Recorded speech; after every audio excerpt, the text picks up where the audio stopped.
Powers. This is Coach Art, and today's health tips or fitness tips. We will talk about stretching. So the first question to ask is, am I stretching for general flexibility, mobility, looseness, or am I stretching before my workout? When you talk about stretching for just for general range of motion, you can stretch in a passive way, which means more yoga type of stretches. For example, you could do this. Bend from the hip and hold for a minute, 30 seconds. Breathe. Or you could do this for a minute, 30 seconds. This is passive stretching. This is good anytime throughout the day, especially in the morning. Now, if you talk about stretching before your workout, it's quite a different thing. You have to consider what type of activity are you preparing for. Is it going to help you get started on a strength workout?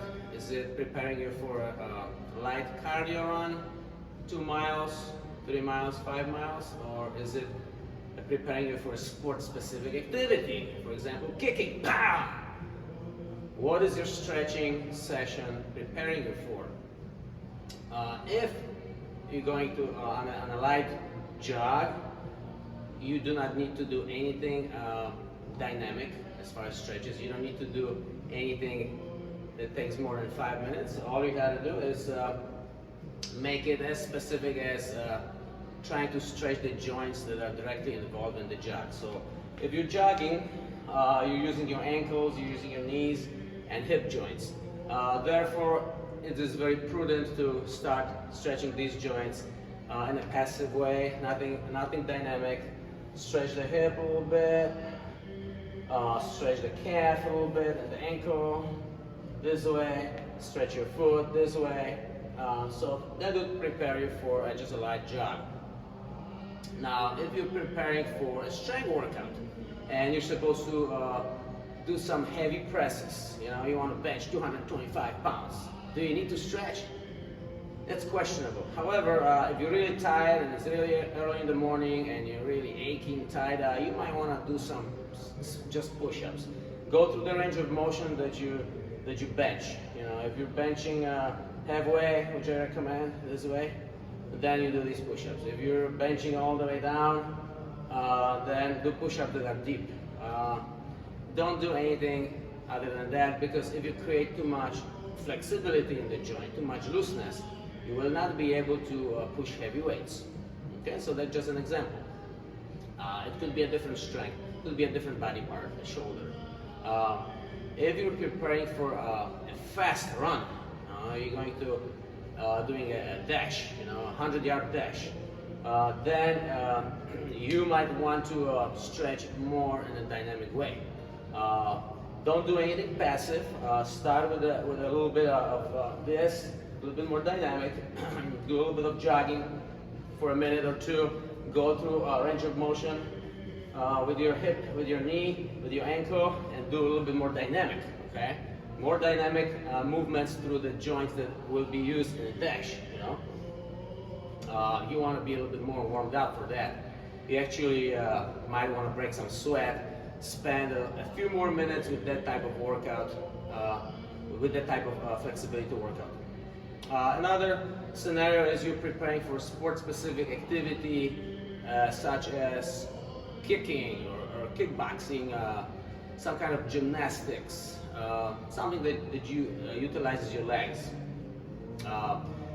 Then you have to think about the specific movements that you'll be executing. Okay, let's say you are going to kick hard and you need to warm up the hip joint and leg and knee joint. In that case, you will need to perform the movements faster in a dynamic way. For example, let's say you'll be doing a lot of side kicks. Okay, you'll be doing heavy kicks. Okay, passive stretching may create too much looseness in the joint, and you won't be able to generate enough strength or power in that muscle. You don't want to relax. You want to perform dynamic movements, gradually increasing the range of motion and the speed of the movement. So if I'm preparing for fast kicks, pow, right? Preparing for fast kicks that are coming up in about 10 minutes, I want to start with slower movements, but to full range of motion. That's gonna be my warm-up, and then gradually I'm gonna be doing more fast movements, but against no resistance. I'm not gonna kick any heavy bag, I'm not going to kick any targets. If I'm preparing for a side kick, this type of kick, right? Then you want to do some circles, you want to do full range, kind of faster, and eventually you want to go faster. Okay, now with this type of warm-up, you should break some sweat, do it for 10 minutes even, that's okay. You will be specifically prepared for creating maximum contraction in the muscle when this activity comes. So as you can see, workouts that are dynamic require more dynamic warm-up. Workouts that are slower require slower warm-ups, and workouts that are strength-based require also sport-specific movements that are low volume. Exactly the range of motion that is used in the warm-up should resemble the range of motion that you will be executing in the workout. Hope that makes sense. Now, if you're stretching just for the sake of improving overall flexibility and well-being, just like in yoga, then passive movements are great. Hope this was helpful. Write some comments if something's not clear. Feel the power.